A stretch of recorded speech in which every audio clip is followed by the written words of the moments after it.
तैयारी start. Paris Olympic की महिला कुश्ती में स्वर्ण पदक जीतने का जो सपना करोड़ों भारतीयों ने देखा था, वह बुधवार को उस वक्त टूट गया जब विनेश फोगाट को फाइनल मैच से पहले ही अयोग्य घोषित कर दिया गया। निश्चित ही यह दिन भारतीय ओलंपिक के इतिहास में सबसे पीड़ादायक दिनों में शुमार किया जाएगा। फोगाट का अयोग्य घोषित होना इसलिए भी तकलीफ देह है क्योंकि जिस वजह से उसको अयोग्य घोषित किया गया, उसके लिए उसका सीधे तौर पर कसूर नजर नहीं आ रहा। विनेश 50 किलो कैटेगरी में भाग्य आजमा रही थी। बुधवार की सुबह 50 किलो से थोड़ा अधिक वजन आने के कारण उसे नियमों के तहत फाइनल खेलने से मना कर दिया गया। भारतीय ओलंपिक संघ ने भी दिल तोड़ देने वाली इस घटना की पुष्टि तो की है, लेकिन उसका बयान ही कई सवाल खड़े कर रहा है। संघ का कहना है कि रात भर टीम द्वारा किए गए बेहतरीन प्रयासों के बावजूद विनेश का वजन 50 किलोग्राम से कुछ ग्राम अधिक निकला।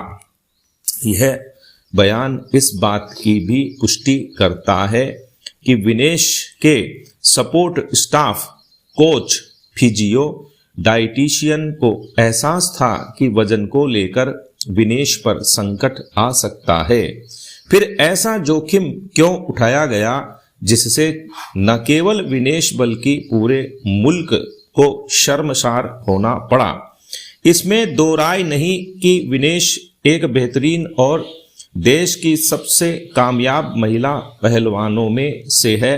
वर्ष 2016 के रियो ओलंपिक में उसने 48 किलोग्राम वर्ग की फ्री स्टाइल श्रेणी में भाग्य आजमाया था। टोक्यो ओलंपिक में विनेश 53 किलो कैटेगरी में उतरी और अब इस बार फिर श्रेणी बदल ली। सेमीफाइनल में क्यूबा की गुलजान लोपेजी पर जीत हासिल कर उसने ओलंपिक की महिला कुश्ती के फाइनल में पहुंचने वाली पहली भारतीय महिला पहलवान बनने का गौरव भी हासिल कर लिया था। अंतर्राष्ट्रीय कुश्ती नियमों के अनुसार मुकाबलों की प्रत्येक सुबह संबंधित भार श्रेणी के पहलवानों का वजन लिया जाता है। विनेश का मंगलवार को वजन सही पाया गया, तभी वह सभी मुकाबलों में उतरी और जीती। सेमीफाइनल रात को था। मुकाबले के बाद उसकी डाइट की जिम्मेदारी तो सपोर्ट स्टाफ की ही मानी जाती है। विनेश के सपोर्ट स्टाफ को भी सवालों के कटघरे में खड़ा करना चाहिए। लापरवाही पाए जाने पर दोषियों को कड़ी से कड़ी सजा भी मिलनी चाहिए। इस पहलू की भी जांच होनी चाहिए कि विनेश के भार वर्ग में बार बार बदलाव की वजह क्या है। जांच में दूध का दूध, पानी का पानी होना चाहिए ताकि भविष्य में किसी खिलाड़ी और देश को ऐसा दिन दोबारा ना देखना पड़े। पैरा फलों पर लगे स्टिकर व इनके कोड का मतलब न तो फल विक्रेताओं को पता होता और न ही खरीदारों को। उधर केमिकल से उगाए और पकाए गए फल सेहत को खतरा बनते जा रहे हैं। हाल ही नेशनल क्राइम इन्वेस्टिगेशन ब्यूरो ने स्टिकर लगे फलों को लेकर चेतावनी दी है कि स्टिकर लगे फल सेहत बिगाड़ सकते हैं। भारतीय खाद्य सुरक्षा एवं मानक प्राधिकरण भी एडवाइजरी जारी कर चुका है कि व्यापारी फलों को अच्छा दिखाने के लिए स्टिकरों का प्रयोग न करें। हैरत की बात यह है कि इसके बावजूद फलों पर स्टिकरों का धड़ल्ले से इस्तेमाल हो रहा है। होना तो यह चाहिए कि यदि स्टिकर लगाना आवश्यक ही हो तो इन्हें फलों के बजाय इनकी पैकिंग बॉक्स पर लगाया जाए। ऐसा इसलिए क्योंकि स्टिकर के पीछे लगा गोंद टॉक्सिक हो सकता है, जो कैंसर जैसी कई घातक बीमारियों को न्योता दे सकता है। खाद्य सुरक्षा एवं मानक अधिनियम 2006 में साफ प्रावधान है कि फल और सब्जियों में मोम, खनिज तेल या फिर रंगों की पॉलिश नहीं की जा सकती।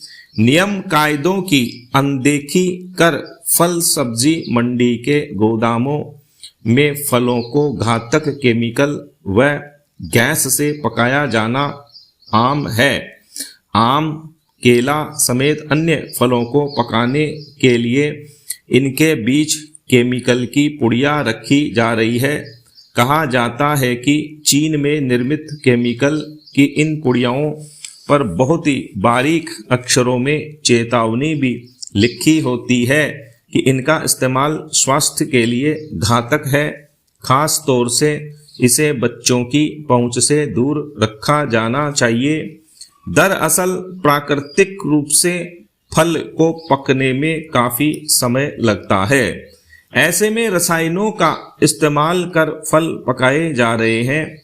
चिकित्सकों का कहना है कि इनमें इस्तेमाल कई रसायन शरीर के किसी भी अंग को प्रभावित कर सकते हैं। खेती बाड़ी में इस्तेमाल होने वाले कीटनाशकों से पहले ही हमारे खाने में जहर मिल रहा है।